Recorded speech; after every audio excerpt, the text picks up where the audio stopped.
Golf Central. Brought to you by Titleist. The sun is set on the capital of the golf world for the week in Austin, the capital of the Lone Star State. Group play is now over, and the WGC Dell Match Play has pared things down from a field of 64 to a Sweet 16. And here's a look at the updated brackets.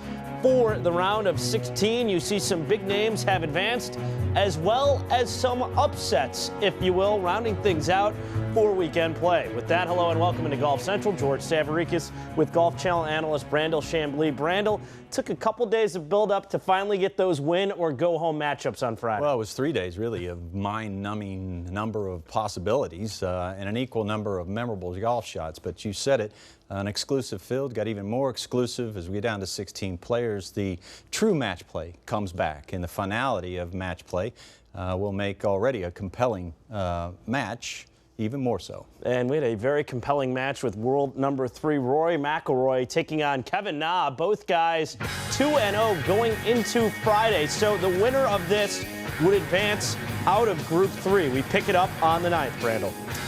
Yeah, this was a long one here, almost 70 feet.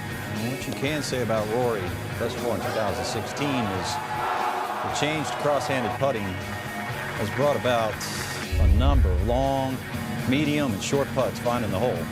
That got the match to all square. McIlroy, his approach to the 15th.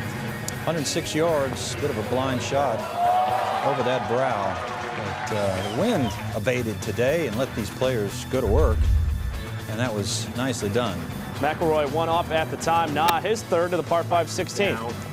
There is hardly a player in the game of golf I enjoy watching more than Kevin Na.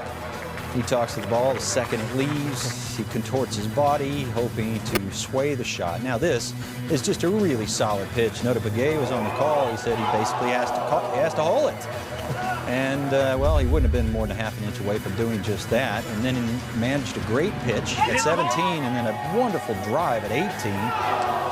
And wasn't able to get his pitch close enough to that back tier, so he settles for a par. So the match is halved. We have to go to a playoff. They would both par the first playoff hole. So we go to the second. Na. You can see his legs just absolutely quit. We see this from time to time with Kevin Na. The hands take over, flip it to the left, and he's got stress. He's going to have to take a drop. And meanwhile, Rory has this for par after missing the green to the right. And it just lips in, and just like that, Rory McIlroy advances to Saturday. McIlroy holds on to defeat Kevin Na on that second playoff hole, so he is the one who escapes out of Group 3 as we take a look at the final standings from that group. He and Kevin Na, of course, both had 2.5 points. McIlroy in the playoff. In the other matchup, Thorbjorn Olesen was able to take care of Smiley Kaufman, so Rory hangs on to advance. Afterwards, he spoke with Todd Lewis. Thank you. Rory McIlroy got down early but was able to fight back and win in extra holes. You said yesterday the longer a match goes, you feel like you have an advantage. This one went pretty long. How were you able to eventually close this out?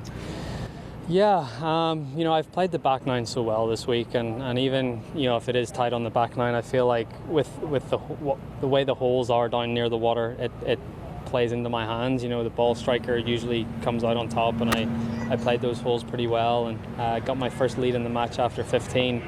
Give him that back on 16, but you know, I just stayed really patient, started to hit, you know, some really solid shots. You know, at the end of the day, it was a mistake from Kevin that gave me the match. So, you know, I just hung in there tough, and you know, just excited to get into the weekend. We move into Saturday morning and what may be the most intriguing match, and that's you against Zach Johnson, who has yet to see the 16th hole this week competitively. He loves this golf course. What are you expecting from someone like Zach? I've played with Zach a little bit in the Ryder Cup, and you know, he's a great competitor. This golf course sets up perfectly for Zach. You know, if he can get the ball in play, you know, he's going to be very tough to beat. I know that, and I'm going to have to be on my game, and you know, hopefully I am, but it's going to be a great match regardless. Indeed it will. We'll see you in the morning. Thank you.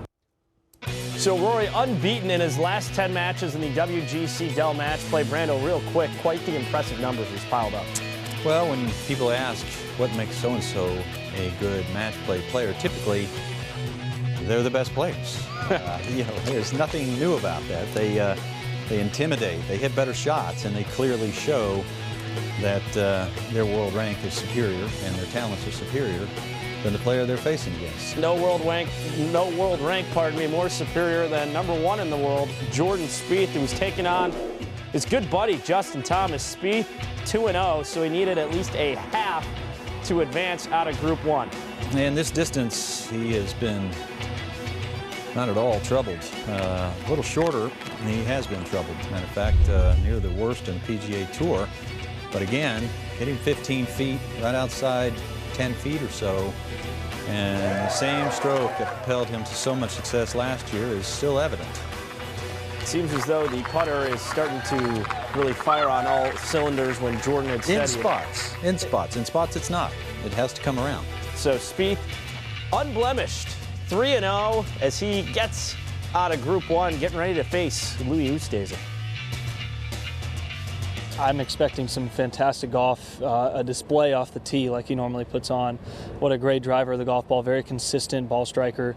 He'll probably hit a lot of greens in regulation. I'm going to try and have to hit him just inside of his shots and roll some putts in. I think it's going to take something significantly under par. He's one of the most difficult opponents this week, and always underrated in my opinion.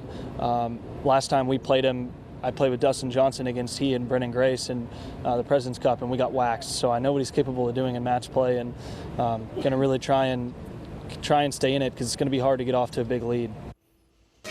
So Rory and Jordan both went undefeated. Jason Day trying to turn the trick as well. He was 2-0 going against Paul Casey. Remember the lingering back issues that Jason had on Wednesday? Well, it wasn't him having to concede the match. It was actually Paul Casey, Randall. Yeah, it's unfortunate. You know, there is a lot at stake just besides the match. World ranking points matter. Who gets in the Olympics? And Paul Casey is on the cusp of getting into the Olympics. This is a strong field and not one you want to back out of.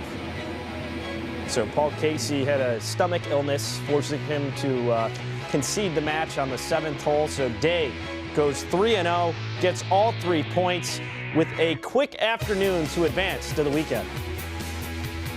It definitely helps that I've had, you know, the day like this today where I can kind of take the rest of the day off, kind of catch up on recovery and really try and get myself into a mental space where I know that, okay, I'm planning on playing 72 holes, if not more, because we're scheduled to play 72 holes. But if you tie a match, you're going on further. So I'm planning on just going and trying to win every single match the best I can.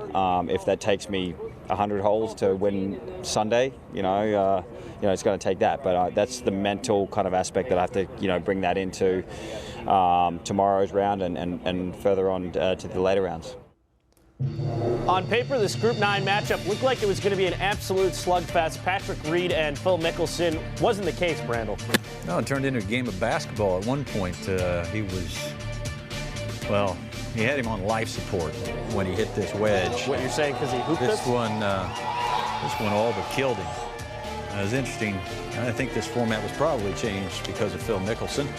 The idea that he could show up, play one round, and be gone didn't settle nicely with him, but. So he gets 3 days, but it's Patrick Reed advancing. Patrick Reed's, again, perfect. Patrick Reed was 7 up through 10 in this match, closing out Phil 5-4. We thought this was going to be a showdown, turned into a Reed whitewashing. Yeah, anytime I get in this format, for some reason it just brings the best out in me.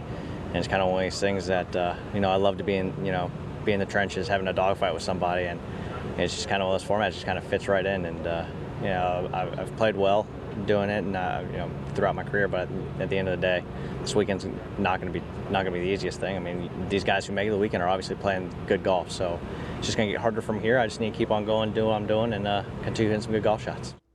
And if you thought Jordan Spieth had been dominant so far this week, take a look at what Patrick Reed has been able to do in pool play. Has led 45 holes, 2 have been all square, has yet to trail through 3 matches down in Austin. Pretty impressive stuff going into the weekend.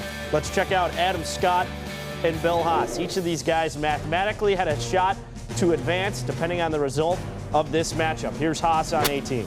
Well, I think he's fortunate coming out of the rough here to a back pin on an upper tier. He could land it in the middle of the green and let it release back there had he been in the fairway.